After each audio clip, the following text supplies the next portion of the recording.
അല്ല, ഞാനൊന്ന് ചോദിച്ചോട്ടെ, ആരതിക്കുള്ള എഴുത്ത് എങ്ങനെയാ ഇവിടുത്തെ അഡ്രസ്സിൽ വരുന്നത്?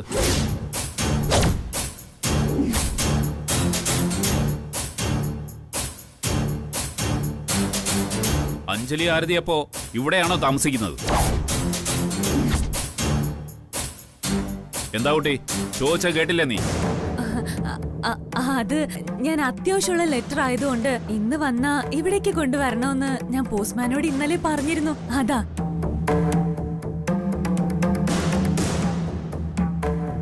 ഷെടാ, ഇതിപ്പോ അച്ഛനും തുടങ്ങിയോ ആവശ്യമില്ലാത്ത അന്വേഷണം? വന്നേ പോവാൻ നോക്കാം. നീ വണ്ടി എടുക്കണം മുരളി. ശരി ശരി.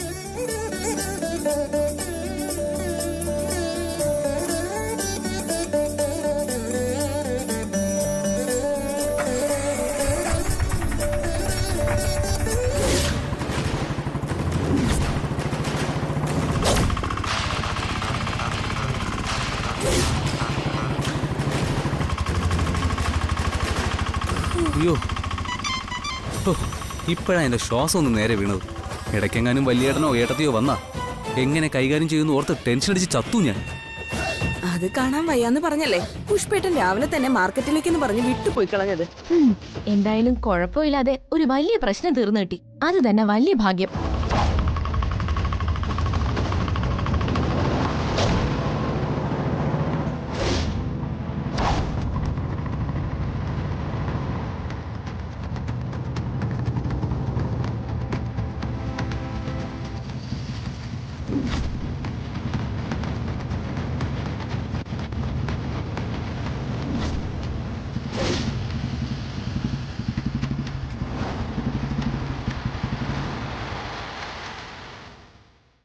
എന്റെ അമ്മോ, നമിച്ചു. എലിമീശ വണ്ണത്തിന് രക്ഷപ്പെടുക എന്ന് വെച്ചാ ഇതിനെയാണ് പറയുന്നത്. നൂലിഴ വണ്ണത്തിനെന്ന് കേട്ടിട്ടുണ്ട്. ഇതെന്തോന്നാ ഈ എലിമീശ വണ്ണം? രണ്ടും ഒന്ന് തന്നെ അടി. വലിയ ചോദ്യമൊന്നും വേണ്ട. നമുക്കൊരു നമ്പർ ഇറക്കിക്കളയാം. ആരും കയറി കുളമാക്കരുത്. എന്ത്?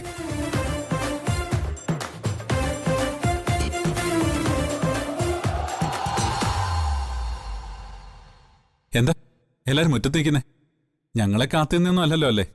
ഏയ്, ഒരിക്കലുമല്ല. ഞങ്ങള് യാത്ര അയക്കാൻ നിന്നതാ. യാത്ര അയക്കാനോ? ആരെ യാത്ര അയക്കാൻ? പ്രസാദിന്റെ അച്ഛനെയും അമ്മയും തന്നെ. അമ്മയും അച്ഛനും വന്നോ? വന്നു എന്ന് മാത്രമല്ല, മക്കളുടെ എല്ലാ കള്ളത്തരങ്ങളും കല്യാണ വിശേഷങ്ങളും അറിഞ്ഞ് മനസ്സ് നിറഞ്ഞ് ദാ ഇപ്പൊ ഇവിടുന്ന് പോയതേ ഉള്ളൂ. എന്റെ ദൈവമേ, അവരറിഞ്ഞോ എല്ലാം? പറ ഹരി, വെറുതെ തീ തീറ്റിക്കാതെ. അറിഞ്ഞു. ഇന്നലെ അവരിവിടെ വന്നത്. ഇവിടെ എല്ലാവരുടെയും കൂടെ ഒരു ദിവസം താമസിക്കുകയും ചെയ്തു. ഇപ്പോഴാണ് ഇവിടെ നിന്ന് പോയത്. എനിക്കറിയായിരുന്നു ഒരു ദിവസം ഇത് തന്നെ സംഭവിക്കുന്നു. ഇതിപ്പോ എല്ലാം അറിഞ്ഞ സ്ഥിതിക്ക് ഒരിക്കലും അച്ഛനും അമ്മയ്ക്കും എന്നോട് ക്ഷമിക്കാൻ പറ്റില്ല. മുരളിയോട് ക്ഷമിക്കില്ല അവര്.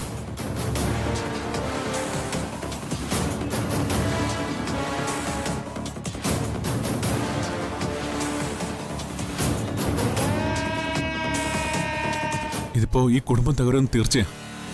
ഞാൻ അതിന് കാരണക്കാരൻ, ഞാൻ മാത്രം.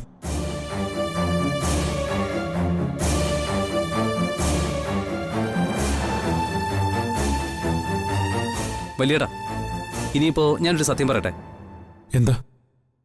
ഞാൻ പറഞ്ഞതൊക്കെ കള്ളമാ വലിയേട്ടാ. അച്ഛനും അമ്മയും ഒന്നും അറിഞ്ഞിട്ടില്ല. ഒന്നും. സത്യമാണോ? നീ പറഞ്ഞ സത്യമാണോ? സത്യം. പക്ഷേ ഒന്നും അറിയിക്കാതിരിക്കാൻ ഞങ്ങൾ വെട്ടിയ അംഗം കുറച്ച് കടുപ്പോ. അത് കേക്ക് ആദ്യം എന്താണെന്ന്. അച്ഛനും അമ്മയും എത്തിയിട്ടുണ്ട്.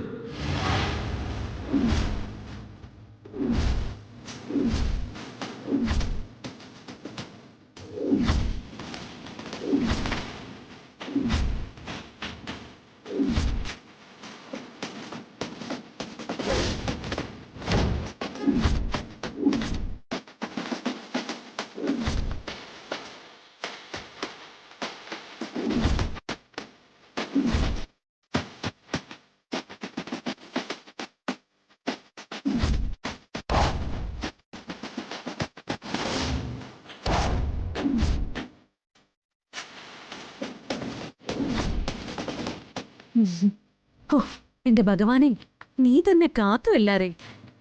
വെറുതെ അങ്ങനെ ഭഗവാനെ മാത്രം വിളിക്കണ്ട. ഒന്നും അറിയാതെ അവരിവിടുന്ന് പോയതിന്റെ 99% ക്രെഡിറ്റും എനിക്കാ. അതുകൊണ്ട് പൊന്നാട, റീത്ത്, ഹാരം, നോട്ടുമാല, നാരങ്ങ എന്നിവ നൽകി നിങ്ങൾ എന്നെ വീർപ്പ് മുട്ടിക്കരുതേ എന്ന് ഞാൻ അഭ്യർത്ഥിക്കുകയാണ്.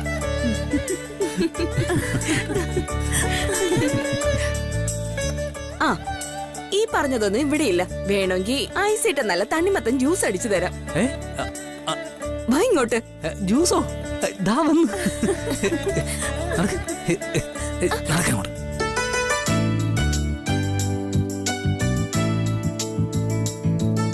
ആ അഞ്ജലി, ഒരു നിമിഷം.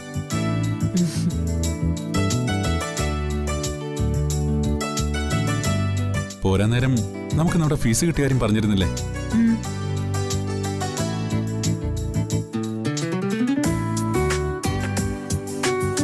ദാ, ഇതാണ്. ദാ, ഇത് തനിക്കുള്ളത്. എന്താ ഇത്? ഈ ഇവന്റിലെ പ്രോഫിറ്റ്. ഇതിൽ പകുതി എന്റെ ഈക്വൽ പാർട്ട്ണറിനുള്ളതാ. അതിന് പ്രസാദേട്ടന് ഇപ്പൊ എനിക്ക് പണം തന്നു തീർക്കേണ്ട കാര്യമുണ്ടോ? ഉണ്ട്. കണക്ക് കണക്കായിരിക്കണം, പ്രത്യേകിച്ചും അന്യരായ നമ്മൾ തമ്മിൽ. ഇന്നല്ലെങ്കിൽ നാളെ ഒരിക്കൽ നമ്മൾ പിരിയുമ്പോൾ ഒരാൾക്ക് കൂടിപ്പോയെന്നോ ഒരാൾക്ക് കുറഞ്ഞു പോയെന്നോ ആർക്കും വിഷമം തോന്നരുത്. അത്ര തന്നെ. നമ്മൾ തമ്മിലുള്ള പണത്തിന്റെ കടം വീട്ടൽ അല്ലേ? തീർച്ചയായും. അല്ലാതെ വേറെന്താ? ബിസിനസ് പാർട്ട്നേഴ്സ് അല്ലേ നമ്മൾ. പണത്തിന്റെ കടമല്ലാതെ വേറൊരു കടവുമില്ല. പ്രണയത്തിന്റെയോ കടമയുടെയോ കടപ്പാടിന്റെയോ ഒന്നും.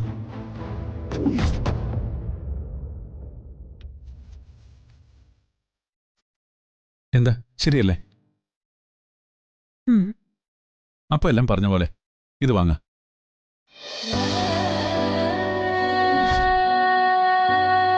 ഓക്കെ, ഇനി വാ, തണ്ണിമത്തൻ ജ്യൂസ് കുടിക്കാം നമുക്ക്.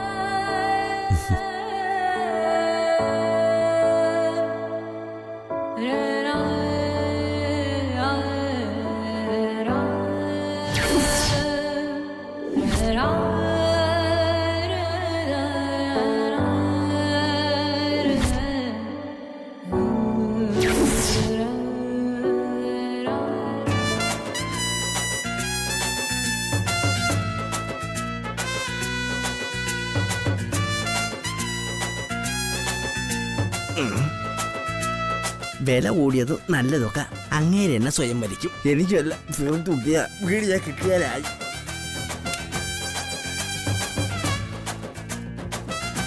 ഏതായാലും ഇത് വലിക്കേണ്ട സുഖം അറിയണമല്ലോ.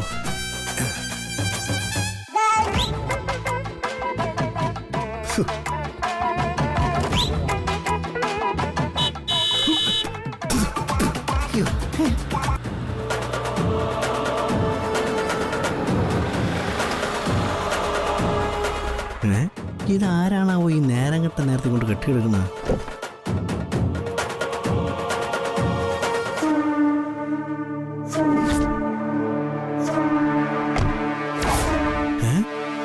ഇത് തൃപ്പങ്ങോട്ട പഴയ വേലയനല്ലേ? ഇവനെ മേഘ സാറ് പണ്ടേ പടിയടച്ച് ഇണ്ടാൻ വെച്ചതാണല്ലോ.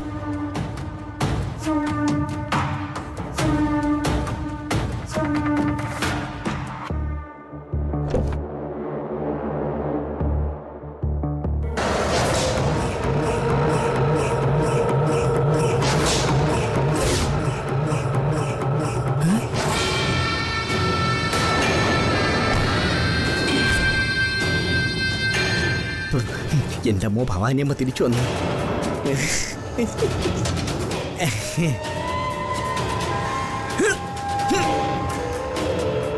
Good morning Bhavani Amma.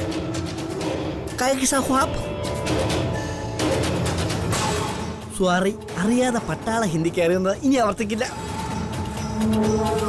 ഇതെന്താടോ കേൾപ്പോരും കേൾവിയൊന്നും ഇല്ലാത്ത വീട് പോലെ കിടക്കുന്നല്ലോ എല്ലായിടവും.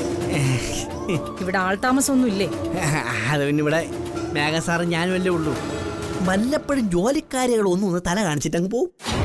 അല്ലെങ്കിലും ഭവാനിയമ്മയെ പോലെ തുള്ളിച്ചാട്ടിടുന്ന എല്ലായിടത്തും തലയിട്ട് നോക്കാൻ ആർക്ക് പറ്റും? അത്രയ്ക്കങ്ങ് സുഖിപ്പിക്കണ്ട. ഞാനിവിടെ കാര്യങ്ങൾ അന്വേഷിക്കുന്നതും ചോദ്യം ചെയ്യുന്നൊന്നും നിനക്കൊന്നും അത്ര പിടിക്കുന്നില്ലെന്ന് മനസ്സിലായി എനിക്ക്. അല്ലെങ്കിൽ ഞാനിവിടെ നിന്ന് ഇറങ്ങിപ്പോയിട്ട് ചത്തോ ജീവിച്ചിരിപ്പുണ്ടോന്ന് ഏതെങ്കിലും ഒരുത്തൻ അന്വേഷിച്ചോ? ഇല്ലല്ലോ. ഇവിടെ ഇതല്ല ആർക്കും പണി.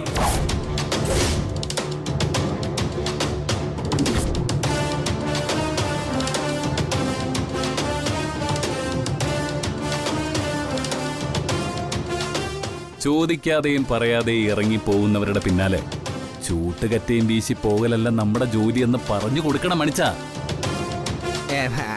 അത് പിന്നെ ഞാൻ അതിനെന്തിനാടാ മണിച്ചന്റെ നാവ് നീ കടം ചോദിക്കുന്നത്? നീ തന്നെ നേരിട്ടങ്ങ് പറഞ്ഞാൽ മതിയല്ലോ. അതിനെനിക്ക് മടിയൊന്നുമില്ല. ജന്മം നൽകിയ സ്ത്രീയാണല്ലോ എന്ന പരിഗണനയാണെന്ന് കരുതിയാ മതി. ഓ, സന്തോഷം. ഞാൻ നിന്നെ പ്രസവിച്ചാണെന്നെങ്കിലും സമ്മതിച്ചല്ലോ. മഹാഭാഗ്യം. പണ്ടൊക്കെ ചില നേരത്തെ നിന്റെ പ്രവൃത്തികൾ കണ്ട തനിയെ മുട്ട വിരിഞ്ഞുണ്ടായതാണെന്നാ തോന്നിയിരുന്നത്. ഓ ആയിക്കോട്ടെ, ഇപ്പൊ അങ്ങനെ അല്ലാന്ന് മനസ്സിലായല്ലോ. അല്ല, നീ എന്താടാ കൂടെ വന്നത്? മേലാൽ എന്റെ കൺമുന്നിൽ കാണരുതെന്ന് പറഞ്ഞിട്ടുള്ളതല്ല ഞാൻ. സാറേ, അത് ഞാൻ കൂട്ടിക്കൊണ്ടു വന്നതാ വേലയനെ. മക്കളെ തിരിഞ്ഞു നോക്കാത്തടുത്ത് ഒരു ഗ്ലാസ് വെള്ളം എടുത്തു തരാനെങ്കിലും ഒരു കൂട്ട് വേണ്ടേ? വഴിയിൽ ഞാൻ കുഴഞ്ഞു വീണ എടുത്ത് പൊതുശ്മശാനത്തിൽ കൊണ്ടുപോകാനെങ്കിലും ആരോഗ്യമുള്ള ഒരുത്തനെങ്കിലും കൂടെ വേണം. അത്രേ ഞാൻ ഉദ്ദേശിച്ചുള്ളൂ. എനിക്കറിയടാ, എനിക്കറിയാം നിനക്കിപ്പോൾ ഈ അമ്മ വേണ്ടാന്നു. ഞാൻ പറഞ്ഞാൽ പണ്ട് അണുവിടം മാറാത്തവനായിരുന്നു നീ. പക്ഷേ ഇപ്പോ നിന്റെ തലയ്ക്കകത്തും മനസ്സിലും ആ നശിച്ചവൾ മാത്രം ഉള്ളത്, ആ രാധ മാത്രം. അവളുടെ പുറകെ നടന്ന് നീ നിന്റെ ജീവിതം കുട്ടിച്ചോറാക്കും. അതാ എനിക്ക് സഹിക്കാൻ വയ്യാത്തത്. എന്നാ ഞാനതങ്ങ് സഹിച്ചു. ഏതായാലും തിരിച്ചു വന്നതിലും കണ്ടതിലും സന്തോഷം. ഇനി വേഗം വന്ന വഴിക്ക് വണ്ടി തിരിച്ചുവിടാനായിട്ട് നോക്ക്. പെട്ടെന്നായിക്കോട്ടെ. അങ്ങനെ സുഖവിവരം അന്വേഷിച്ച് തിരിച്ചു പോകാൻ വന്നതല്ല ഞാൻ. പിന്നെ ഇവിടെ കയറി കൂടിയിരിക്കാനാണോ ഭാവം? അങ്ങനെ തന്നെയാ. സ്വന്തം വീടുള്ളപ്പോ ഞാനെന്തിനാ മറ്റുള്ളവർക്ക് ശല്യമായിട്ട് അവരുടെ വീട്ടിൽ പോയി നിൽക്കുന്നത്?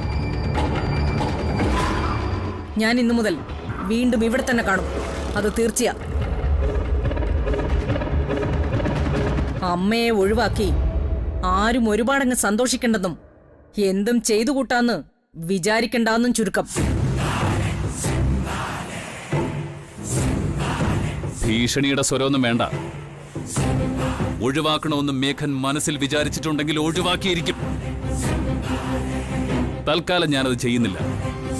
പിന്നെ എനിക്കെന്താണോ വേണ്ടത് അത് നേടിയെടുക്കാൻ ഏതറ്റം വരെയും പോവും ഞാൻ. എന്നെ നിയന്ത്രിക്കാനോ എനിക്കും രാധയ്ക്കും ഇടയിൽ കയറി നിൽക്കാനോ വരില്ലെങ്കിൽ മാത്രം നിങ്ങൾക്ക് ഈ പടി കയറി വരാം. അത് മനസ്സിലാക്കിയാൽ നിങ്ങൾക്ക് കൊള്ളാം. അത്ര തന്നെ.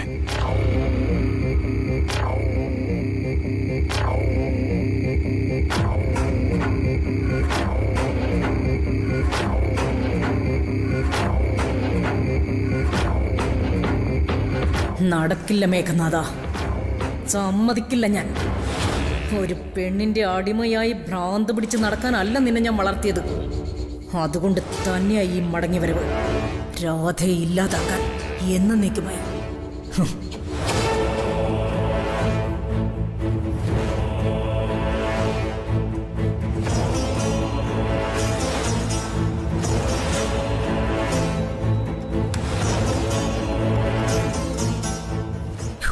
ഇനി എന്തൊക്കെ കാണണോ എന്തോ.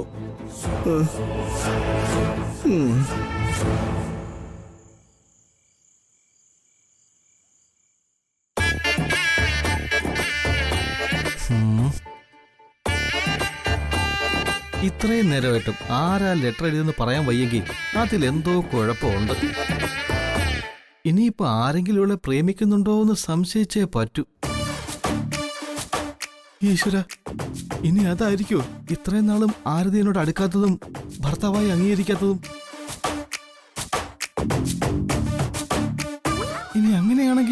അവൾക്ക് എന്നോട് തുറന്നു പറഞ്ഞാൽ മതിയായിരുന്നല്ലോ. ഇങ്ങനെ ഇഞ്ചിഞ്ചായിട്ട് കൊല്ലാക്കൊല്ലയേണ്ട കാര്യം എന്താണ്? ഈശ്വര, ഇത് ഒരാള് തന്നെ നിന്ന് വർത്തമാനം പറയുന്നു. വട്ടായോ ഇയാൾക്ക്? ഏയ്, അങ്ങനൊന്നും ആയിരിക്കില്ല. എന്ത് വിശ്വസിച്ചിനി ഈ മുറിയിൽ കിടക്കും ഞാൻ? ഉറങ്ങിക്കിടക്കുമ്പോ വല്ല അമ്മിക്കുഴവി എടുത്തോണ്ട് വന്ന് തലയിലിട്ട അപ്പ തീരുമല്ലോ എന്റെ കഥ.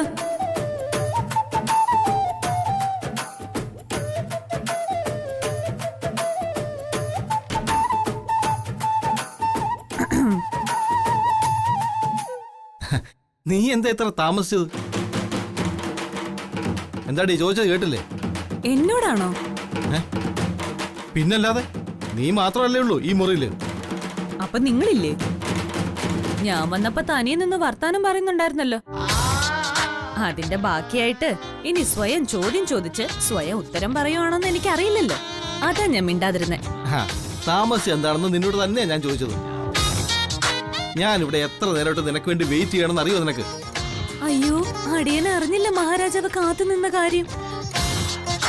തിരുവുള്ളക്കേടുണ്ടായതിന് ക്ഷമിക്കണം കേട്ടോ. ദൂതം വശം ഒരു എഴുത്തോല കൊടുത്തയച്ചാ മതിയായിരുന്നല്ലോ. അടിയന് ഓടി വന്ന മുഖം കാണിച്ചേനെ. നീ എന്താ കളിയാക്കണോ എന്നെ? അല്ല, കാര്യമായിട്ട് തന്നെ ആക്കിയതാ. നിന്റെ ഈ നെകളിക്കലൊക്കെ എന്ത് കണ്ടിട്ടാണെന്ന് അറിയാടി എനിക്ക്. രാവിലെ തപാൽ വഴി ഒരു രജിസ്റ്റർ ഡോല കിട്ടിയിരുന്നല്ലോ. അതാണ് ഇപ്പൊ നിന്റെ തുറുപ്പ് ചീട്ട്. അത് അയച്ചവൻ ആരാണെന്ന് മാത്രം എനിക്കിപ്പോ അറിഞ്ഞാ മതി. ഓഹോ, അതായിരുന്നു വിഷയം. ഇപ്പോഴല്ലേ കാര്യം മനസ്സിലായത്? അപ്പൊ മനസ്സിലായല്ലോ, സന്തോഷം. ആരാ കത്തയച്ചെന്ന് ചോദിച്ചപ്പോ ഞാൻ അറിയണ്ടാന്ന് മുഖത്തടിച്ച പോലെ നീ പറഞ്ഞില്ലേ? അച്ഛനും അമ്മയും ഉണ്ടായിരുന്നോണ്ടാ ഞാനപ്പ ക്ഷമിച്ചത്. ഓഹോ, അല്ലായിരുന്നെങ്കിൽ ഇയാളെന്റെ തല വെട്ടുമായിരുന്നോ? ചോദിച്ചിട്ട് മറുപടി കിട്ടിയില്ലെങ്കിൽ ചിലപ്പോ വെട്ടിന്നും വരും. എന്താ കാണോ നിനക്ക്?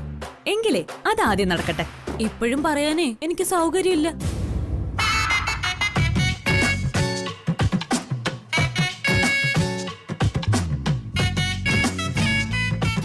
അതെ, തല വെട്ടുന്നെങ്കിൽ പെട്ടെന്ന് വെട്ടണേ. എനിക്ക് നല്ല ഉറക്കം വരുന്നു. ഞാനൊരു അരമണിക്കൂറിനുള്ളിൽ ഉറങ്ങിപ്പോയാ പിന്നെ ആന വന്ന് കുത്തിയാലും ഞാൻ ഉണരില്ല. പറഞ്ഞേക്കാം.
കിടപ്പുണ്ടല്ലേ അഹങ്കാരി.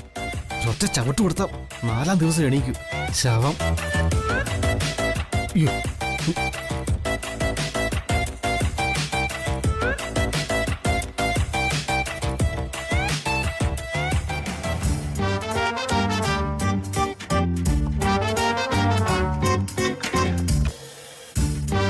കത്തെഴുതിയത് ആരാണെന്ന് പറയാൻ നിനക്ക് സൗകര്യമില്ലല്ലേടി? എന്നാ അത് കണ്ടുപിടിക്കാൻ പറ്റുമെന്ന് ഞാൻ നോക്കട്ടെ.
കളിക്കാൻ നിക്കലേടി. നീ പഠിച്ച സ്കൂളില് ഞാനായിരുന്നു PTA പ്രസിഡന്റ്. അത് നിനക്കറിയാത്തോണ്ടാ.